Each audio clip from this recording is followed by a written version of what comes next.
Bueno, familia, Dios les bendiga a todos. Bienvenidos a nuestro estudio virtual del Evangelio de Juan.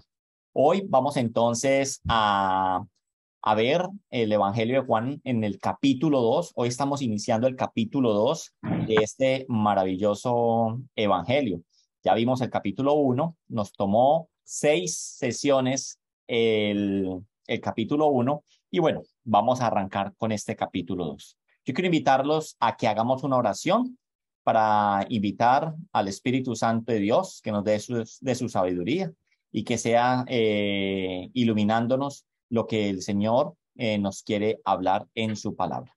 Mi buen Dios, gracias te doy por esta oportunidad, maravillosa oportunidad, Señor, de aprender, Señor, de exponer tu palabra, de crecer, de madurar, Señor. Yo te doy gracias por todos los que aquí están conectados. Yo te pido que tú dispongas los corazones de cada uno de ellos. Dales esa hambre y esa sed por conocer más y más de ti. Que no se conformen solamente con escuchar, sino que también mediten acerca de lo aprendido y lo escuchado para poderlo colocar en práctica, que es lo más importante, Señor. No queremos ser solamente oidores, queremos ser hacedores de tu palabra. Te alabamos y te bendecimos en el nombre poderoso de Cristo Jesús. Amén. Bueno, amén, familia. Vamos entonces a entrar al tema del día de hoy. Para entonces nosotros iniciar en este día, yo quiero que recordemos siempre al momento de nosotros estar estudiando el Evangelio de Juan, cada vez que entremos a hablar o a estudiar una nueva sección del Evangelio de Juan, no se nos puede olvidar a nosotros el propósito de este Evangelio.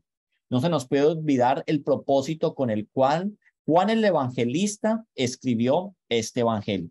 ¿Y cuál es? Volvamos a repetirlo. En Juan 20, del 30 al 31, dice la palabra de Dios. Hizo además Jesús muchas otras señales en presencia de sus discípulos, las cuales no están escritas en este libro. Pero estas se han escrito para que creáis que Jesús es el Cristo, el Hijo de Dios, y para que creyendo tengáis vida en su nombre.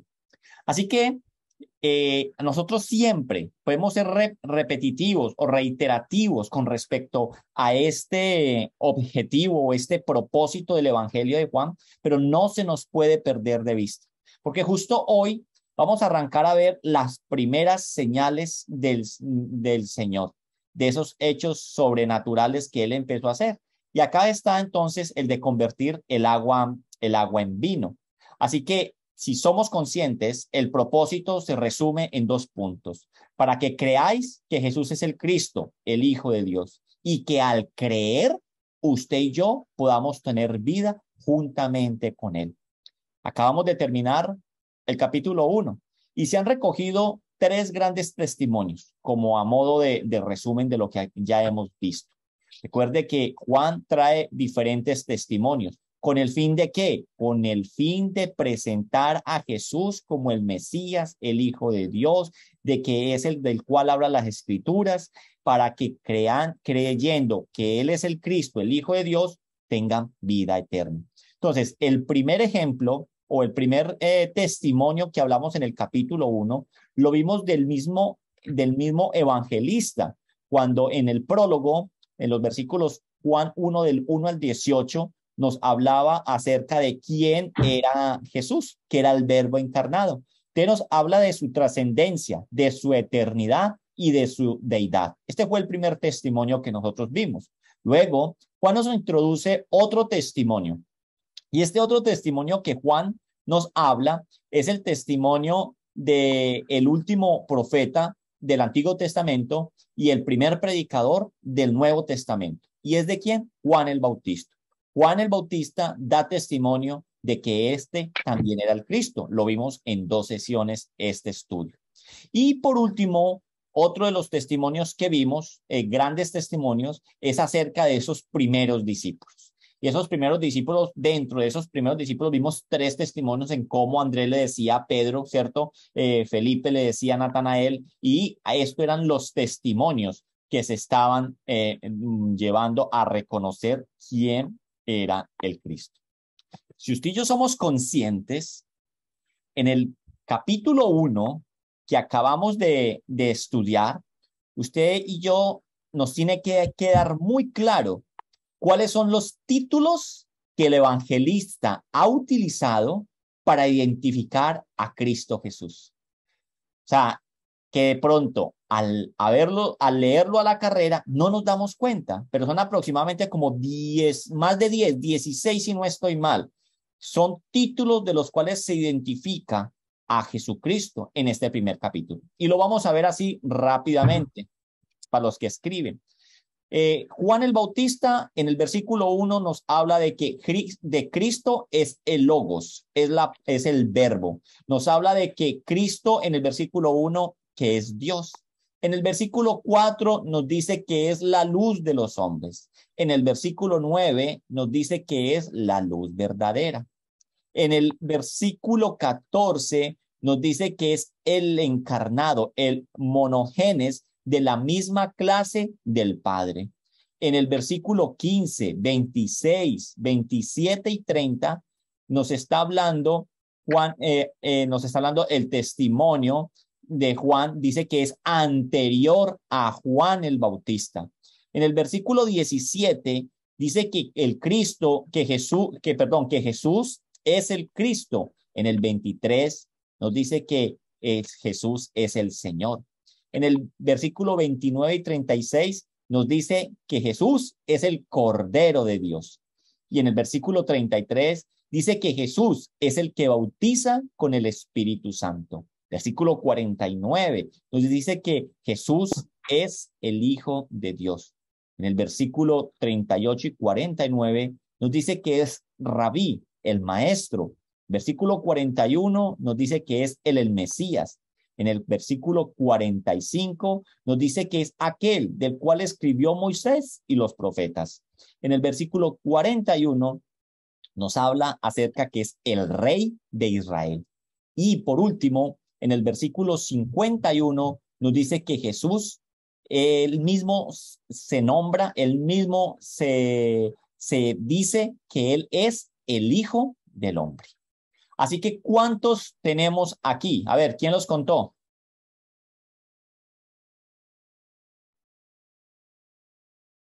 16, ¿cierto? Tenemos 16 títulos que Juan, el evangelista, le da al Cristo del cual empezó a hablar, que era el Logos o el Verbo.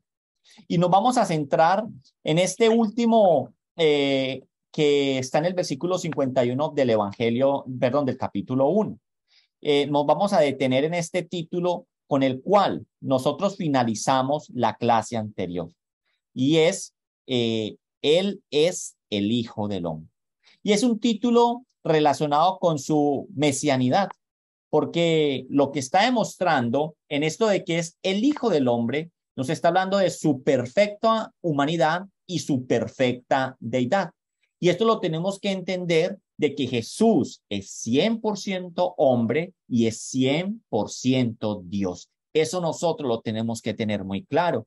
Si usted y yo vamos a la palabra de Dios, en Daniel, en el capítulo 7, en el 13 al 14, esta palabra o esta expresión del Hijo del Hombre no es nueva, que la está trayendo Jesús. Daniel nos habla a nosotros desde el Antiguo Testamento, en el capítulo 7, versículo 13 y 14, lo siguiente: miraba yo en visión de la noche, y aquí con las nubes del cielo venía uno como un hijo de hombre, que vino hasta el anciano de días, y le hicieron acercarse delante de él, y le fue dado dominio, gloria y reino, para que todos los pueblos, naciones y lenguas le sirvieran. Su dominio es dominio eterno, que nunca pasará, y su reino uno que no será destruido. Aquí lo que estamos hablando es que Daniel nos está hablando que él, en una visión, estaba viendo a uno que dice que es el Hijo del Hombre. Y nos empieza a describir, nos empieza a hablar acerca del reinado de ese Hijo de Hombre que viene siendo Jesús. Y esto es lo que apunta desde el Antiguo Testamento. Por eso nosotros debemos recordar que todo el Antiguo Testamento apunta a la venida de Jesús, al reino, a su reino y al nuevo pacto que ha hecho Cristo Jesús. Cuando nosotros nos vamos al Nuevo Testamento, si usted y yo nos vamos a Mateo 26, en el versículo 62 al 65, dice la palabra de Dios, y levantándose el sumo sacerdote, le dijo, ¿no respondes nada? ¿Qué testifican estos contra ti? Mas Jesús callaba. Entonces el sumo sacerdote le dijo, te conjuro por el Dios viviente que nos digas si eres tú el Cristo, el Hijo de Dios. Jesús le dijo, tú lo has dicho. Y además os digo que desde ahora veréis al Hijo del Hombre sentado a la diestra del Padre, a la diestra del poder de Dios, y viendo en las nubes y viniendo en las nubes del cielo. Entonces el sumo sacerdote rasgó sus vestiduras diciendo, ha blasfemado. ¿Qué más necesidad tenemos de testigos? He aquí ahora mismo habéis oído su blasfemia. Así que lo que está diciendo Jesús en este Hijo de Hombre es, sí, yo soy el Cristo. Y esto es tremenda respuesta la que Jesús le está dando aquí al supremo sacerdote. No había nada más que decir. Jesús, por eso, él estaba callado. Y por eso el versículo en el 51 del capítulo 1, al terminar el capítulo 1, nos dice, si lo volvemos a leer, nos dice que, y le dijo, de cierto, ¿se acuerda que le estaba hablando a Natanael? Cuando Natanael lo reconoció porque le dijo que lo ha visto debajo de la higuera, dice, de cierto os digo, de aquí en adelante veréis al cielo abierto y a los ángeles de Dios que suben y descienden sobre el Hijo del Hombre. Entonces, esto que hemos visto hasta ahora, lo cual está reforzando el objetivo del Evangelio que estamos estudiando, el cual ya lo leímos al inicio de esta clase. Es entonces testimonios verbales acerca de la deidad de Jesús, con el fin que las personas crean que Jesús es el Cristo, o sea, o reconozcan en Jesús el Cristo y que es el Hijo de Dios. Y que teniendo en cuenta quién es el Cristo, puedan entonces creer en él y así puedan tener la vida eterna. A partir entonces de este capítulo que vamos a iniciar en el día de hoy, el capítulo 2, ese testimonio verbal es tal vez un poco refrenado.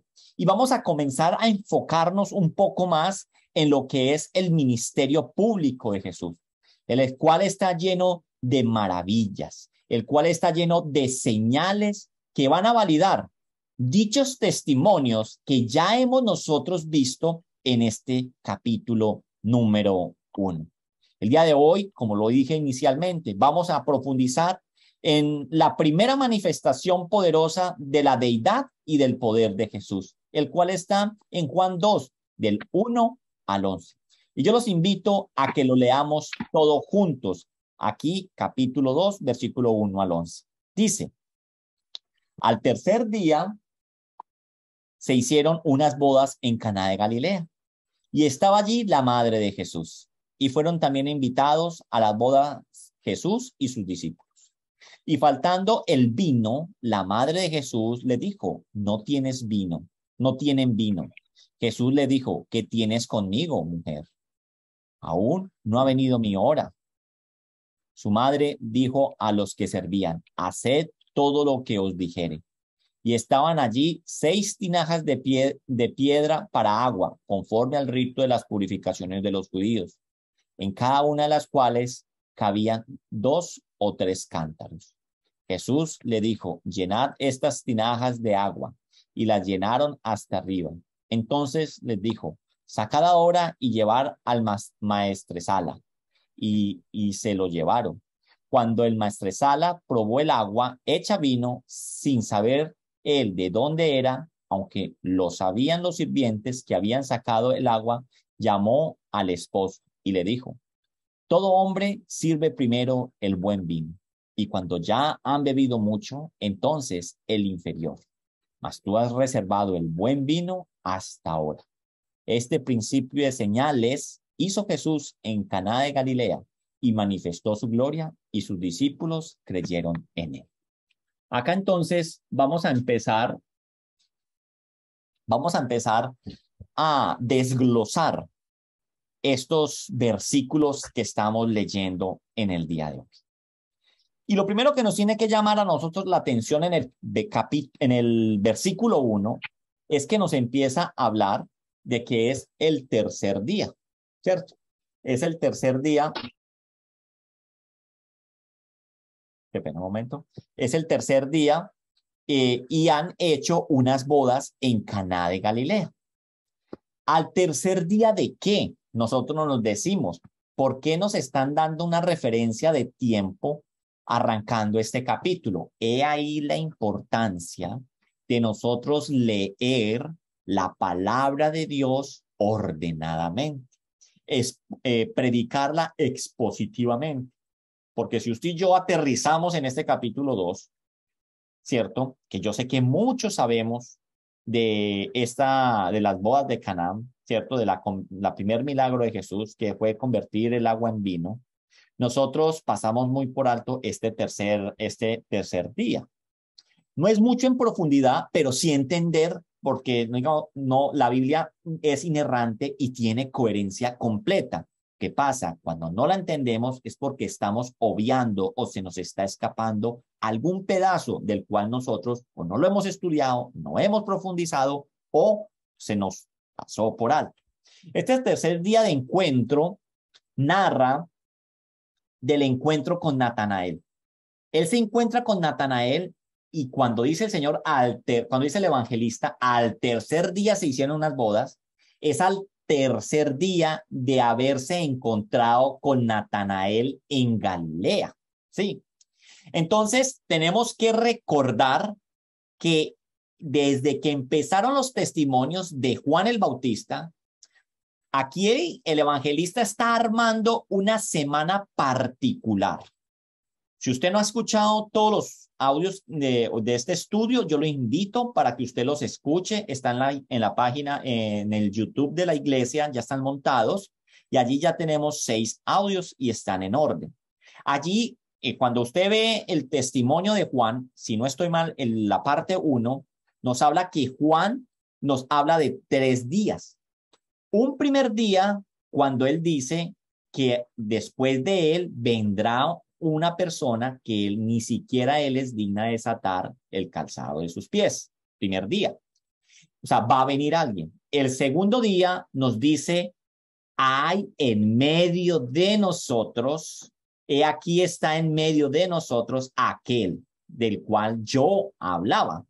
Segundo día. Al tercer día, Juan el Bautista, nuevamente Jesús está en medio de ellos, pero Juan el Bautista le dice a sus discípulos, seguidlo a él. ¿Listo? Ahí es cuando Andrés y Juan se van con Jesús y pasan el tiempo y ahí viene. Luego, si usted y yo nos vamos, si no estoy mal, en el capítulo 43, en el versículo 43 de Juan 1, espéreme que lo voy a corroborar, si es el 43 o el 45, dice en el versículo 43, dice, al siguiente día quiso ir Jesús a Galilea. Ya estamos al cuarto día de esa semana que está narrando el evangelista aquí, una semana particular que nos ha venido relatando Juan. Y allí en ese cuarto día han encontrado a Felipe y a Natanael. Luego pasan 3 días. Entonces, 3 días, pasa el quinto, sexto y séptimo. Estamos llegando al séptimo día de esta semana particular que nos ha venido narrando el evangelista. El séptimo día que finaliza, aquí lo vamos a ver con una confirmación, una maravillosa y una señal que valida los testimonios dados sobre Jesús. El evangelio más adelante nos va a nosotros a mostrar que Natanael, lo dijimos la semana pasada, pero lo vamos a recordar hoy, Natanael era de Canaán de Galilea.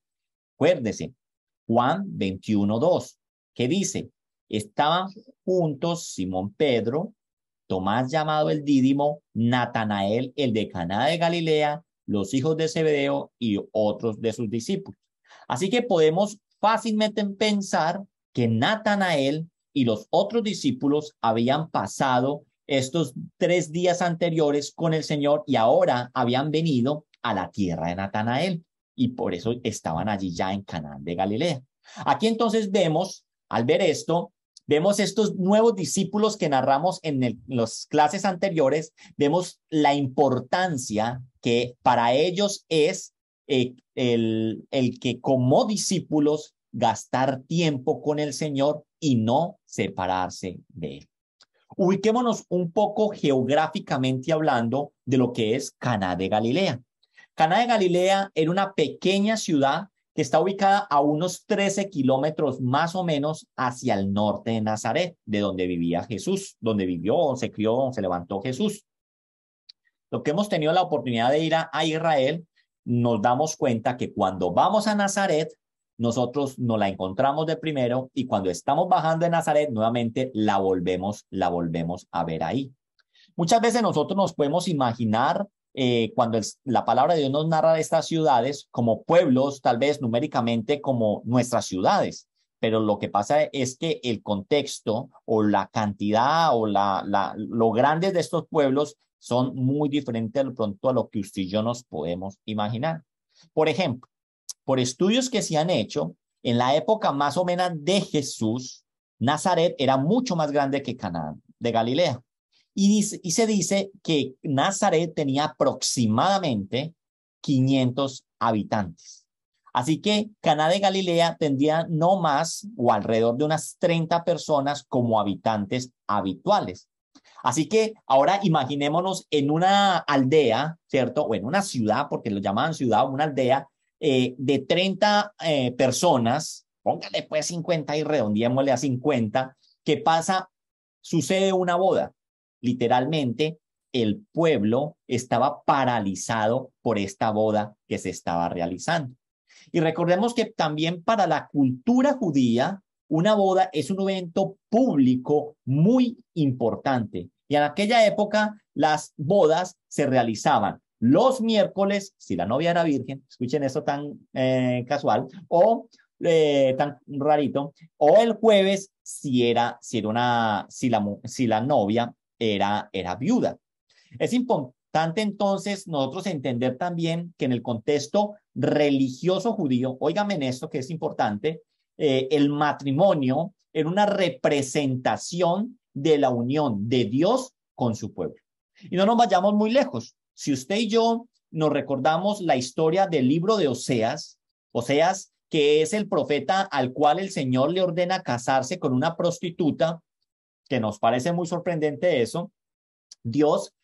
Aquí Dios le ordena casarse a este profeta con una prostituta para representar la unión de Dios con su pueblo infiel Israel y el resultado que vendría de dicha unión.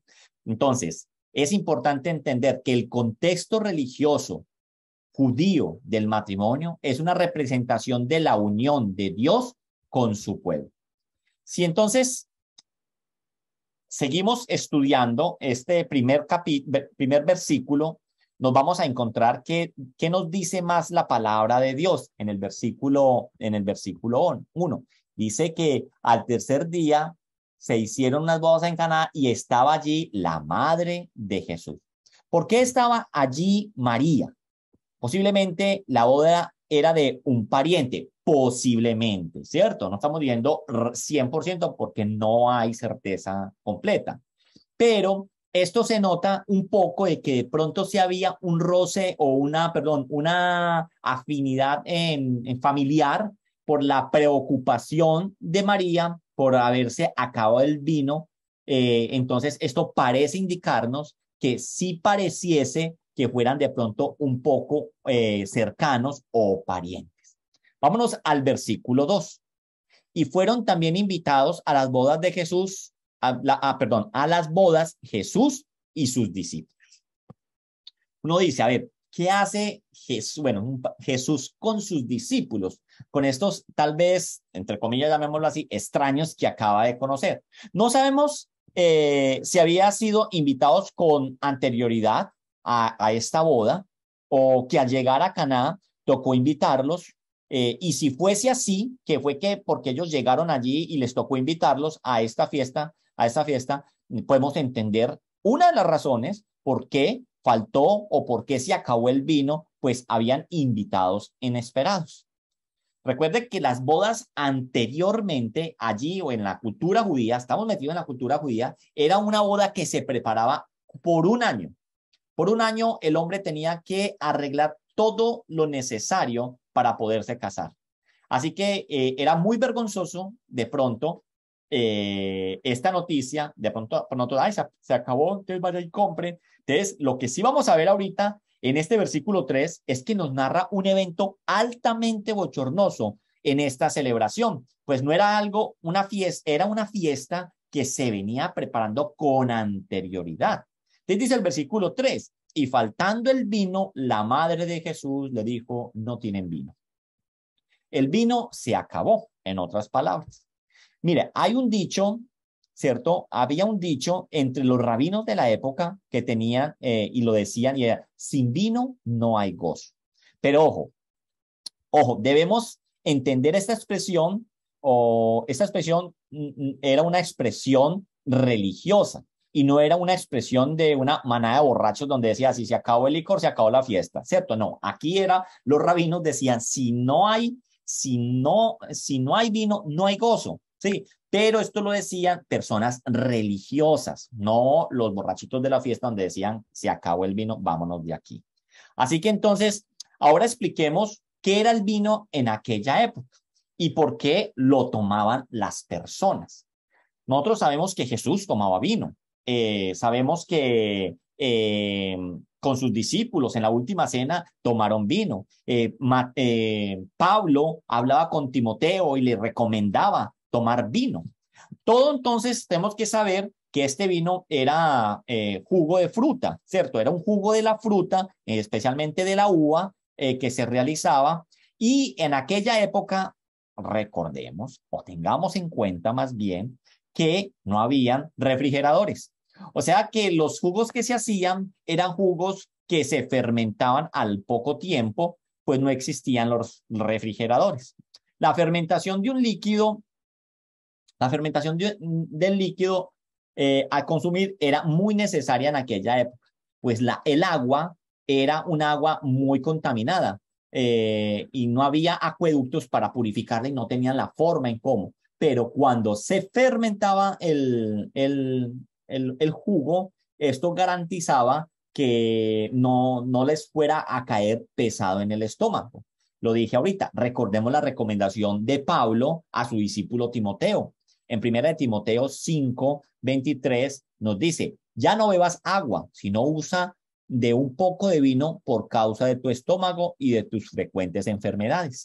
Mire que Pablo le está recomendando a su discípulo que ya no tome agua porque le está cayendo mal al estómago, que tome vino por causa de los problemas y enfermedades que él está teniendo. Así que el vino no lo cojamos pensando en nuestro contexto cultural, sino posicionémonos en aquella época, es decir, no tenían la intención de embriagarse, sino que era la forma en cómo ellos se hidrataban o con la cual ellos también consumían sus alimentos. Y valga acá aclarar que allí no había cabida para embriagarse, porque el embriagarse en este contexto era pecar delante de Dios, porque estaban en una boda y la boda lo que representaba, lo dijimos ahorita, es la unión entre Dios y su pueblo. Aquí, así que entonces, que se acabara el vino era una tragedia completa, era un evento bochornoso para el novio que, como lo dije anteriormente, durante un año tuvo la oportunidad de preparar dicha celebración. ¿Cómo era posible entonces que preparando todo con tanto tiempo no hubiera suficiente cantidad de vino? En otras palabras, era una terrible calamidad para dicha celebración, que representaba entonces la unión de Dios con su pueblo y que el vino se hubiese acabado. Así que a esta situación que aconteció, María, como lo dijimos anteriormente, tal vez pariente del novio o cercana al novio, viene al Señor y le dice, no tienen vino, se acabó el vino. Y acá viene el versículo 4. Y en el versículo 4 vamos a ver la respuesta que da Jesús. Jesús le dijo, ¿qué tienes conmigo, mujer? Aún no ha venido mi hora. Estas palabras suenan duras en nuestro contexto hoy en día y nos podemos aún preguntar o indagar por qué tal vez Jesús no le dice a María mamá, sino que le dice mujer.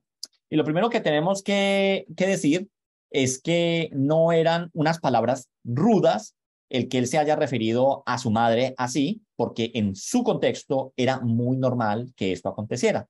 No eran palabras rudas, no eran palabras duras, no eran palabras ásperas. Esto nos tiene que quedar claro en el contexto del lenguaje de que hablaban en aquella época, sino que era una forma de expresión que se utilizaba en ese tiempo. Y ojo a esto, lo que sí está indicando esta respuesta de Jesús es una respuesta de desvinculamiento de Jesús como hijo de María, ¿cierto? Mire que no la está llamando mamá. Entonces, literalmente, ¿qué decía? Que a mí y a ti, mujer. Y hay otras versiones de la Biblia. La BLA, Jesús le respondió, mujer, ¿por qué te metes en mis asuntos? Imagínense aquí esta traducción. Y hay otra que es la JER, Jesús le responde, ¿qué tengo yo contigo, mujer? Entonces, Jesús estaba iniciando su ministerio público, estaba con sus discípulos, ya habíamos visto todo lo que se ha dicho de Jesús en el capítulo 1, del Mesías, el Hijo de Dios, el enviado, el profeta, ¿cierto? Entonces Jesús inicia su ministerio y los vínculos humanos no cabían en aquel que daba testimonio de él mismo llamándose el Hijo del Hombre. Si usted y yo vamos a Mateo 12, 46, 50, nos va a quedar más claro cómo el Señor durante su ministerio, los vínculos humanos no cabían para él, porque él era el enviado para todos. Él no podía tener un grado de predilección entonces para su familia. Y mire lo que dice la palabra de Dios, Mateo 12, 46, 50. Mientras él aún hablaba a la gente, he aquí su madre y sus hermanos estaban afuera y le querían hablar. Y le dijo uno, he aquí tu madre y tus hermanos están afuera y te quieren hablar. Y respondió él al que le decía esto, le dijo, ¿quién es mi madre y quién son mis hermanos? Y extendiendo su mano hacia sus discípulos, dijo, he aquí mi madre y mis hermanos. Porque todo aquel que hace la voluntad de mi Padre que de los cielos, ese es mi hermano y hermana y madre. Así que entonces el verbo encarnado trasciende y no tiene vínculos familiares terrenales, pues él es eterno. Lucas 11, del 27 al 28 dice, mientras él decía estas cosas, una mujer de entre la multitud levantó la voz y dijo, bienaventurado el vientre que te trajo y los senos que mamaste. Y él dijo, antes bienaventurados los que oyen la palabra de Dios y la guardan. Así que, ¿qué tienes conmigo, mujer? Él la pregunta. No son entonces palabras rudas o despectivas o despreciativas, sino que son palabras que ubican al Cristo con su relación familiar aquí en la tierra. Marta.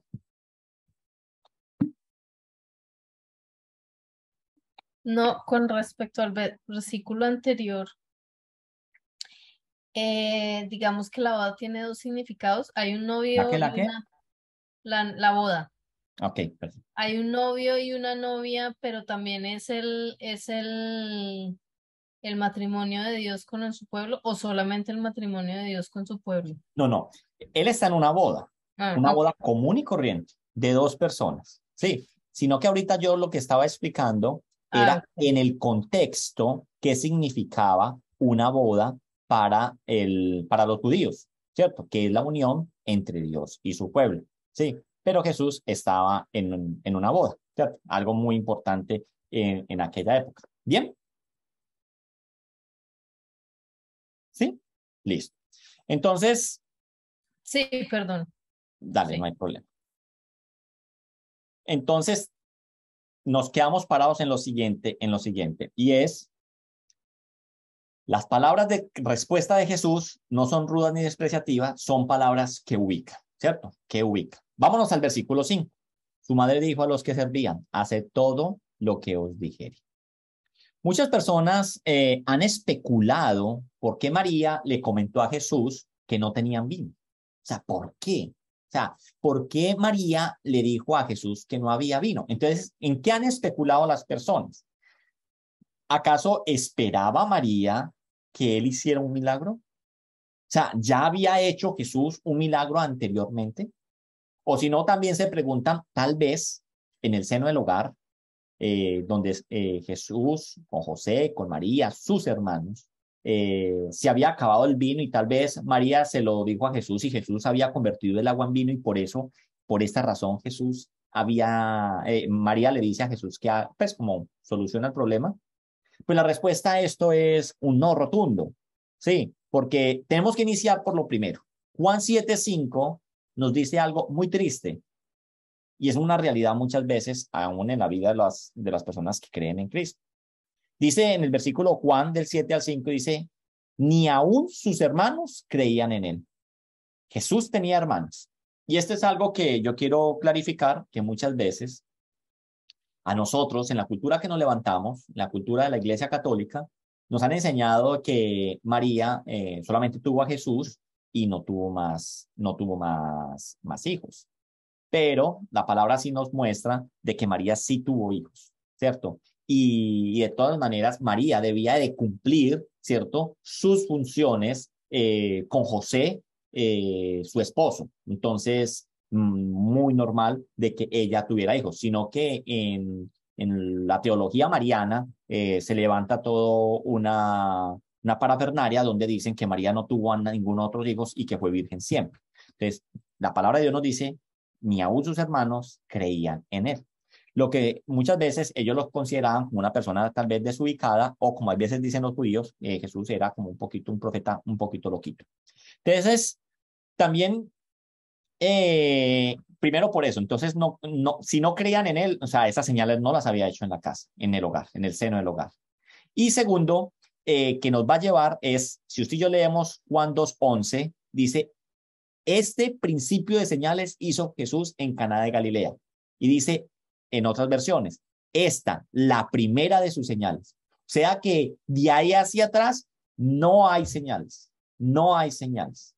Entonces no puede ser que él ya haya hecho milagros y María supiera que él podía hacer eso. Entonces la gran pregunta es, ¿por qué María vino a decirle esto a Jesús? O sea, ¿por qué se vino y se arrimó a Jesús y le dijo, no hay vino? Entonces, cuando había un problema tal vez en el hogar, ¿a quién creemos nosotros que María recurría? Cuando había un problema en el hogar, pues a su hijo mayor. Jesús era el primogénito. Y es muy posible, la Biblia no nos narra claramente, pero es muy posible que José ya había muerto. Pues no lo nombra, ¿cierto? Porque muy normalmente entonces José hubiera ido a esa boda también con María. Y si nos están diciendo que fue Jesús y sus discípulos, ¿por qué no nos dijo que fue María con José, su esposo? Entonces, María se había acostumbrado a ir siempre ante cualquier problema en el hogar, en su familia, a buscar ayuda. ¿En quién? En su hijo mayor. Y seguro, tal vez, o muy posiblemente, totalmente seguro, digámoslo así, Jesús siempre daba la mejor solución para solucionar los problemas que habían dentro de la casa. Ella se había acostumbrado a ir a Jesús, a llevarle sus inquietudes. Cuando entonces uno convive con Jesús, cuando uno convive con el Señor, uno se acostumbra a recurrir primero siempre a Él. Entonces, el consejo que María les da es un consejo muy sabio. Y si yo lo vemos, María no hizo nada. María lo único que hizo fue hacer todo lo que os dijere. ¿Quién? Jesús. ¿Quién es el que hace el milagro? Jesús es el que hace el milagro. Y ojo con esto, que esto puede sonar un poco fuerte, pero yo creo que lo tenemos que entender. Y si estamos estudiando la palabra de Dios, nos tenemos que dar la oportunidad a abrir nuestra mente, Romanos 12, 1, 2, renovemos la mente para poder entender el propósito de Dios. Es entonces tal vez ridículo que la Iglesia de Roma, la Iglesia Católica, coja este texto y enseñe que es un camino seguro que nos dirige a Jesús directamente, que no nos dirige a Jesús, sino que nos dirige a su madre, pues él no se resiste a las peticiones que ella le hace. Este es el versículo que coge la Iglesia Católica para hacer doctrina de lo que es la fe mariana. Entonces, cuando anteriormente nosotros dijimos que lo que encontramos aquí es una desvinculación de relaciones familiares en la forma en lo que Jesús le habló, pero Jesús le habló con respeto. Mire lo que dice 1 Timoteo 2:5. Y esto tenemos que entenderlo. 1 Timoteo 2:5 dice, porque hay un solo Dios y un solo mediador entre Dios y los hombres, Jesucristo hombre. Entonces, no podemos comprender cómo la Iglesia católica nos quiere enseñar en que el camino seguro es no dirigirse a Jesús, sino dirigirnos a su madre, pues él no se va a resistir a ninguna de sus peticiones. Cuando el Señor en su palabra nos está diciendo que hay un solo Dios y hay un solo mediador entre Dios y los hombres, y es Jesucristo. Y a eso agreguémosle otro versículo. Juan 14, del 13 al 14, dice, y todo lo que pidieres al Padre en mi nombre, lo haré, para que el Padre sea glorificado en el Hijo. Si algo pidieres en mi nombre, yo lo haré. Entonces, ¿es en el nombre de quién? En el nombre de Jesús. Y que lo más importante es entender que el mediador es Cristo Jesús. No hay ningún otro mediador. No lo hay. Eso lo tenemos que entender. Para eso son estos estudios bíblicos, para que abramos más la mente, para que entendamos y hablemos con claridad lo que la palabra de Dios está diciendo. Esta es la única vez en el Nuevo Testamento que María hace una petición a Jesús. Una. Y con una petición hicieron doctrina. Y por una petición desviaron la iglesia con la doctrina mariana. Y eso es malo, porque Dios es un Dios celoso. No se puede robar la gloria nadie. Sí. Y él que le respondió entonces a esta petición, no es asunto tuyo. Pero aquí es donde, entonces, lo dije, la Iglesia Católica encuentra la fuente de su mariolatría o de su fe mariana, dejando a un lado al Verbo encarnado y yéndose a una criatura como lo somos usted y como lo soy, como lo es usted y como lo soy yo. Entonces, esta doctrina mariana nos está llevando no a Cristo, sino que nos lleva a una criatura como usted y como yo. Y no vayamos muy lejos. No solamente nos llevan a María, y vuelvo y lo digo, no tenemos nada en contra de María. María es una mujer ejemplar. María es una mujer que albergó en su vientre al Salvador. Pero no podemos decir, ¿cierto?, que María es la que nos va a conectar y nos va a llevar a nosotros a que Jesús acceda a hacer nuestros milagros solamente por esta petición de la cual nosotros estamos hablando acá. Hoy usted y yo estamos aprendiendo esto. Entonces, no solamente nos han enseñado que María, ¿cuántos santos nos han vendido que son los que van a interceder por nosotros? Y yo les voy a decir, nadie va a hacer algo por nosotros, solamente Cristo Jesús. No hay ningún intermediario entre Dios y el hombre, sino Cristo Jesús.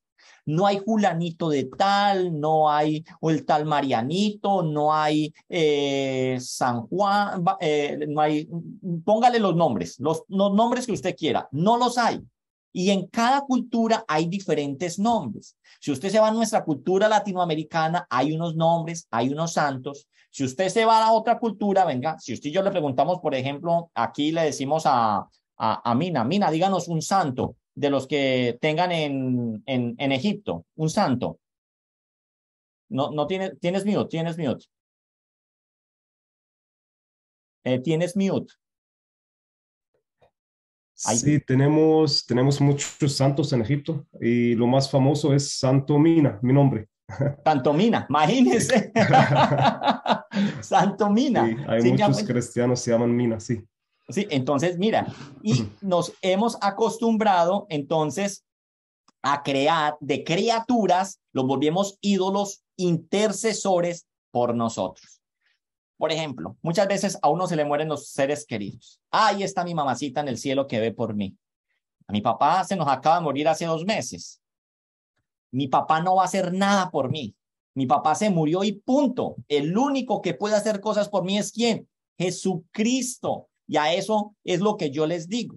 Entonces, aprendiendo esto en el día de hoy, no porque yo lo quiera decir, Mauricio, no. La palabra de Dios es clara, lo está diciendo.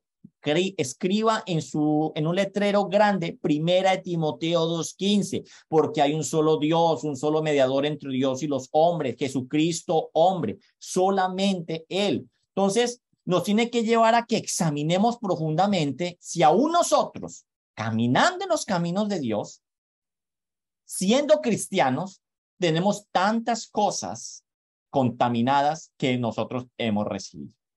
Y mire, a veces nos vamos a sorprender, pero vemos aún cristianos con elementos fetichistas e idólatras o paganos, ¿cierto?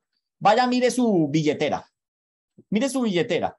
¿Y qué podemos encontrar muchas veces en la billetera, en la cartera de las personas, en la mesita de noche donde usted duerme, en una alacena que usted tenga en algún lugar donde tenga fotos? ¿Qué encontramos ahí? ¿Qué nos encontramos ahí? Una imagen de algún santo, de la Virgencita, todavía andamos con camandulitas, andamos con un montón de cosas que no glorifican a Dios. Y usted cree que eso es inofensivo.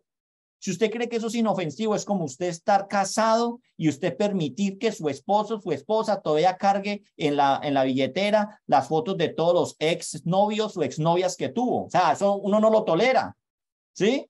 Entonces, nosotros, ¿qué es lo que tenemos muchas veces en la billetera o en la casa? Estamos llenos de puros dioses paganos que a Dios no le agrada. Miremoslo de esa forma. Tenemos que entender que lo estamos ofendiendo por hacer ese tipo de cosas. Y no se nos olvide que por falta de conocimiento pereció mi pueblo. Ustedes hoy se están dando cuenta que hay un solo mediador, Cristo Jesús. No hay ni San Marianito, ni la Madre Laura, ni San Mina, ni ningún otro. Cristo Jesús. Solo Jesús nos conduce al Padre. Yo soy el camino, la verdad y la vida. Nadie va al Padre si no es a través mío.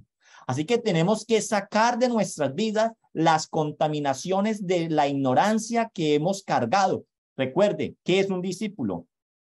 Desaprender lo que nos han enseñado erróneamente y aprender lo que está en la palabra de Dios, que es lo que el Señor quiere que usted y yo aprendamos y vivamos en esa dirección.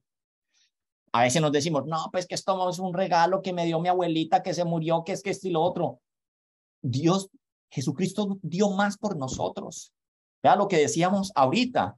El Señor rompió todo vínculo de lazos familiares, no siendo groseros, sino que no hay cabida para eso. Cuando queremos agradar a Dios, cuando queremos hacer la voluntad del Padre, hay que cortar con todo ese tipo de cosas. Vámonos al versículo 6 y dice lo siguiente. Y estaban allí 6 tinajas de piedra para agua, conforme al rito de la purificación de los judíos, pero en cada una de las cuales cabían 2 o 3 cántaros.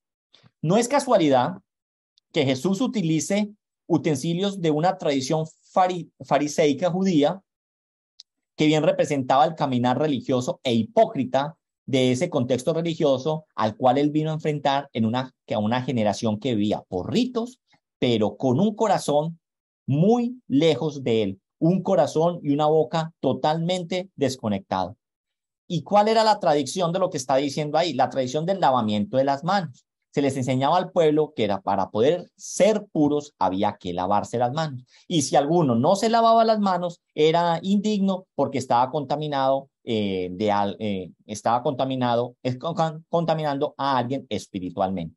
Si usted se va a la palabra de Dios, en Marcos 7, del 1 al 9, allí le están preguntando a Jesús que por qué sus discípulos se sientan a la mesa y comen pan sin lavarse las manos. ¿Y qué le dice el Señor en el versículo 6? Respondiendo, él les dijo, hipócritas, bien profetizó de vosotros Isaías, como está escrito, este pueblo de labios me honra, mas su corazón está lejos de mí.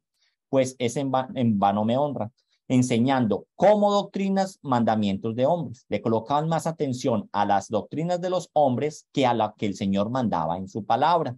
Así que no podemos ser tan ciegos de ver esto, que no es casualidad que el Señor esté utilizando estos utensilios para realizar su primer milagro. Mostrando entonces con este primer milagro, Jesús, ¿qué estaba mostrando? Usando esos cántaros que se usaban para otras. Perdón, Omar, ¿me va a preguntar algo? Sí, Mauro, perdón, ahí lo devuelvo un poquitico al tema. Hablando de lo de la Virgen, de María, cuando se manifiesta, bueno, de acuerdo a las creencias, ella se le manifiesta a los tres pastorcitos y bueno, todo este tema, que supuestamente es para difundir un mensaje o bueno, los tres secretos o bueno, todo eso. ¿Cómo se interpreta eso? Porque sí, ¿cómo se interpreta eso? Listo. Te voy a decir eso, Omar. Mira, esto, por ejemplo, me está hablando de la Virgen de Fátima, si no estoy mal, la de los tres pastorcitos, ¿cierto? Sí. Se habla de 3 milagros o de 3 secretos, ¿cierto? Esos 3 secretos no los vinieron a revelar, sino hasta que sucedieron. O sea, muy fácil eso, ¿cierto? Pero también lo pueden haber hecho antes de eso. Y yo le voy a decir una cosa. El diablo usa muchas artimañas para engañar a las personas. Y el hecho de toda esta devoción mariana y de tantos santos y de tantas cosas, el que orquesta todo eso por detrás es el enemigo. Y yo sé que con eso puedo ofender mucho. Ay, o sea, que usted me está diciendo que la Virgencita muchas veces, o sea, no es ni María, ¿sí me hago entender? Es el enemigo detrás vestido de oveja, pero es un lobo, ¿sí? Es un lobo, no es la Virgen. No es esa persona a la cual usted cree que está haciendo algo, es el enemigo engañando a las personas. ¿Para qué? Para que caigan delante de él, para que desvíen su mirada de Cristo Jesús y la coloquen ¿en qué? En criaturas y no en el único al cual le debemos voltear nuestra mirada, aquel que se entregó en la cruz. Entonces, cuando pasan este tipo de cosas, que hay una señal, que hay una piedra que está la imagen de yo no sé qué, que mire que en un vaso apareció tal cosa, ese tipo de cosas son engaños del enemigo, ¿cierto? Engaños del enemigo. Mire, cuando hay una revelación, por ejemplo, lo que dicen que hizo la Virgen a estos pastorcitos, eso siempre tiene que ser para la edificación de la iglesia. Y tenemos que salir o partir de un punto, y es el canon ya está cerrado, no hay revelaciones nuevas, ¿cierto? Ya no hay revelaciones nuevas. Entonces, otra revelación que estén diciendo, eso ya no es de Dios, ¿cierto? Eso ya no proviene de Dios. Entonces, Omar, si quieres de pronto profundizar un poco más en eso, si quedas con muchas dudas de lo que estoy diciendo, lo podemos sacar en un momento y podemos hablar. Pero, a grosso modo, lo que estoy diciendo, el enemigo utiliza mucho de esas cosas para que la gente crea que es una persona, pero no lo es. O sea, no lo es. María murió y descansó y está descansando en la presencia de Dios porque fue una mujer ejemplar y está allá. No está ni apareciéndose por ningún lado, ni haciendo una cosa ni la otra. ¿Cuántas vírgenes hay hoy por hoy? Hay demasiadas. ¿Cierto? Está la del Carmelo, está que la Auxiliadora, que la de los Remedios, que la Chinquinquirá, que la Guadalupe. Hay miles de vírgenes. Y todo eso son artimañas que usa el enemigo para engañar a la gente y desviarlos de Jesucristo, que es el único mediador entre Dios y el hombre. En otras palabras, ¿qué viene siendo la Virgen? Si nos vamos a la iglesia primitiva. Cuando se empezó a sincretizar el evangelio, una de las primeras cosas que se sincretizaron fue la creencia en la Virgen. Y la sincretización en la Virgen es colocar la cultura cristiana con cosas paganas, que fue Diana de los Efesios. Y Diana de los Efesios era una diosa pagana, era una diosa que no tiene nada que ver, pero había en torno a esta diosa todo un mercado, todo un negocio, todo un peregrinaje allí a Éfeso para visitar a Diana de los Efesios. Entonces, cuando ellos vieron que la gente se convertía al cristianismo y su Diana de los Efesios se estaba mermando, lo que pasó fue que ahí se sincretizó. Entonces entraron a María, la hija, la madre de Jesús. Y así entonces es lo que ha pasado muchas veces con el evangelio cuando se sincretiza. Eso lo vimos una vez en una reunión, no sé si te acuerdes de eso. ¿Bien, Omar? Eso está en la palabra de Dios, ¿no? Lo de Diana de los Efesios. Sí, está, claro que sí. Omar. Omar. Vale, gracias, Mauro. ¿Ya me escucha? Sí, ahí Sí. tú. Ya. Muchas gracias, Mauro. Listo, mi hermano. Dios lo bendiga. Cualquier Gracias. cosa me preguntas. Listo. Listo, gracias. Bueno, entonces, hablando de las tinajas, así que no podemos ser tan ciegos y no es casualidad que el Señor esté utilizando estos utensilios que eran utilizándolo para su primer milagro cuando eran utilizados para los ritos religiosos de los judíos.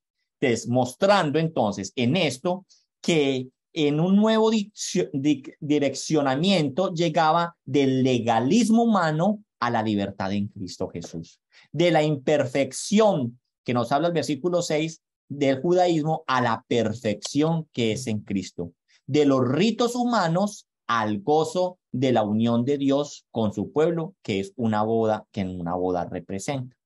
Cuando sí yo vamos entonces al versículo 7 y 8, Jesús les dijo, llenad estas tinajas de agua, y las llenaron hasta arriba. Entonces les dijo, sacad ahora y llevadlo al maestresala, y se lo llevaron. Aquí el maestresala era un sirviente que se encargaba de la repartición de los alimentos y bebidas en la fiesta que se estaba celebrando. Pero aquí muestra o parece que esta persona era un amigo o alguien cercano al novio, por lo cual lo colocaron ya que tiene como más confianza de acercarse delante del novio para hacerle tal vez un comentario. Ahí pues no hay como mucho que profundizar. Si nos vamos en el versículo del 9 al 10, dice, cuando el maestresala probó el agua hecha vino sin saber de dónde era, aunque lo sabían los sirvientes que habían sacado el agua, llamó al esposo y le dijo, que todo hombre sirve primero el buen vino, y cuando ya ha bebido mucho, entonces el inferior, mas tú has reservado el buen vino hasta ahora. La palabra correcta aquí en esta traducción nos habla acerca de cuando ya hayan bebido mucho, ¿cierto? Cuando ya hayan bebido mucho. Que en otras traducciones nos habla de cuando ya estaban satisfechos, ¿cierto? Cuando ya estaban satisfechos. Lo mejor entonces, familia, del plan de Dios en torno a la historia humana había llegado.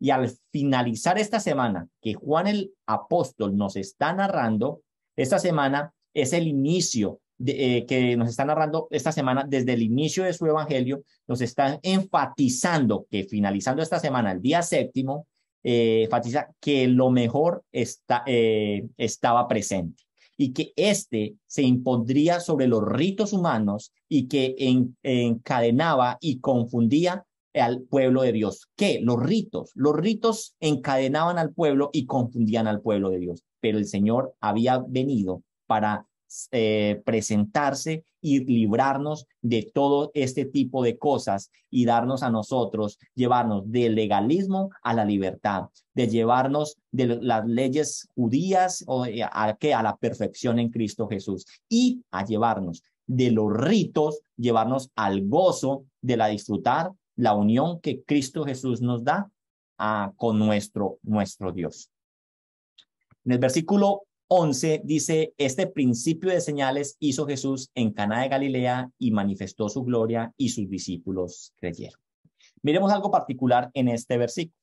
Jesús no llama esto hechos poderosos o milagros, sino que lo llama como señales, porque estos eventos maravillosos no tenían otro objetivo que señalar a Jesús y confirmar que el testimonio dado de él era veraz.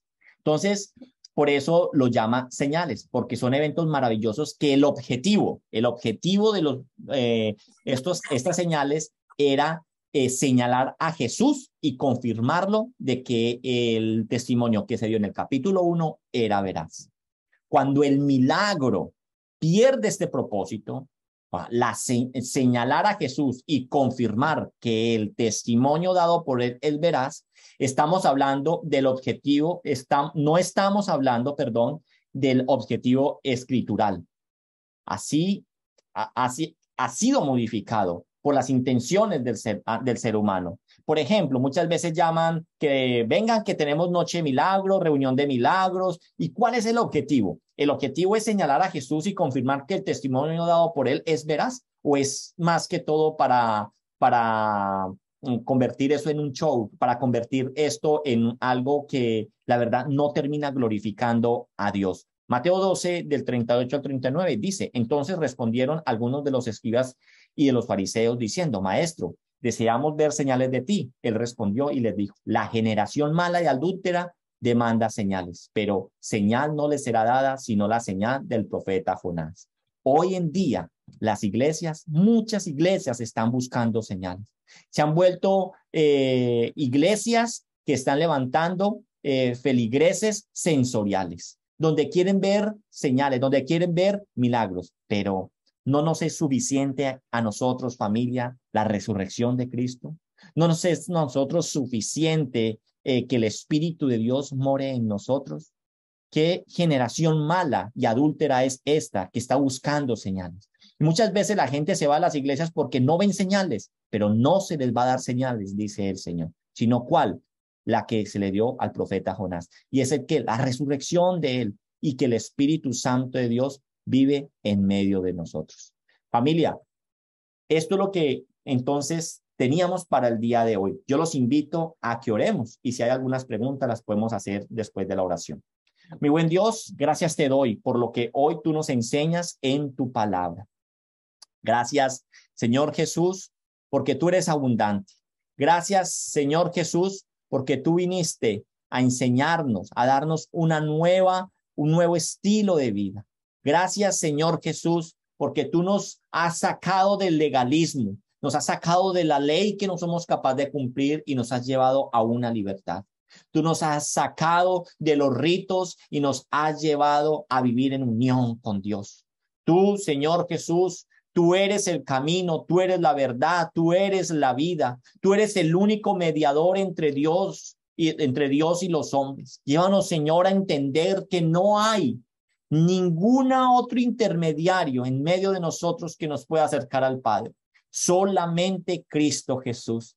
Permítenos ser limpios. Permítenos, Señor, responderte acorde a lo que tú esperas, Señor, de tus discípulos. Ayúdanos a acercarnos a ti y a buscarnos fielmente y desear de todo corazón cumplir con lo que tú nos mandas en tu palabra, Señor. Permítenos no solamente ser oidores entonces, sino también hacedores de lo que hoy hemos escuchado. Te alabamos y te bendecimos y nos quedamos en tu presencia en el nombre poderoso de Cristo Jesús. Amén.